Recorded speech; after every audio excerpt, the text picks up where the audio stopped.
Final update, at a family dinner, my parents casually mentioned that my sister would be moving in with me. I just let them talk. They had no idea I had already moved to a new apartment they knew nothing about. Emily's face flushed bright red with anger. What is this, Alex? You're really going to do this to me after everything? I stayed quiet for a few beats, watching their expression shift from confusion to frustration and finally to embarrassment. This was the moment they realized they'd been played. In the moment, I decided to turn the screws even tighter. Look, I said, taking a step closer to them, I don't know how to put this any more clearly. This is my apartment. I didn't sell it, I didn't give it away. I'm not offering a free place for anyone, not anymore. I could tell my parents were trying to process what I was saying. My mom looked like she was about to argue, but she stopped herself. The idea that I, Alex, the one who was always pushed around, was now standing in the way was too much for her to take in. You lied to us, Alex, my dad growled. You lied about everything. You knew this would happen, and now you're just leaving us to deal with your sister's problems. I shrugged. I didn't lie, you just didn't ask the right questions.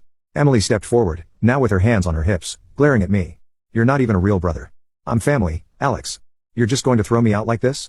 What happened to being there for each other? I looked at her blankly. I'm not throwing you out, Em. I'm just not opening the door for you. The tension was thick in the air, it felt like the perfect storm was coming, and I was the calm before the chaos. I could hear Emily's voice rising, a blend of frustration and desperation. My dad was pacing, muttering under his breath. My mom was on the verge of a breakdown, her face flushed with anger. It was almost too easy. Then Emily snapped, fine, if you won't let me in, we'll just have to make you. My heart skipped a beat as she stepped toward the door. For a brief moment, I thought she might actually try to force her way in, but that was the point when I decided I'd had enough. I took a deep breath, stepped forward, and pulled my phone from my pocket. I didn't say a word, I simply dialed the police.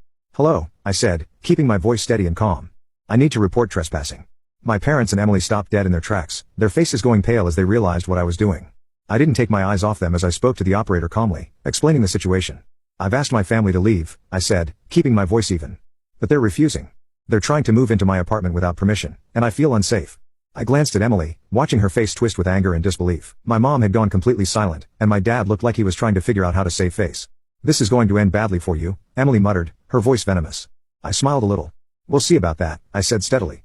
As I ended the call with the operator, I felt the full weight of my decision settle in. The next step was out of my hands. It was time for them to face the consequences. The sound of a siren in the distance was the only warning I got before the police arrived. The family stood frozen, looking over at me with wide, anxious eyes, as if they'd hoped I'd back down at the last second. But I didn't move an inch. I was beyond done. I had put up with their manipulative antics for years, and this was the moment I was finally going to reclaim my space, my peace, and my life. The officer who stepped out of the squad car was a tall woman with short, cropped brown hair and a no-nonsense look on her face. She glanced at me first, then at my parents and Emily, who were now awkwardly shuffling on the doorstep. They looked like kids caught sneaking into a house they weren't supposed to be in. Good evening, the officer greeted, her voice firm but polite. I understand there's an issue here. I nodded, my voice calm but with a sharp edge. Yes, officer. These people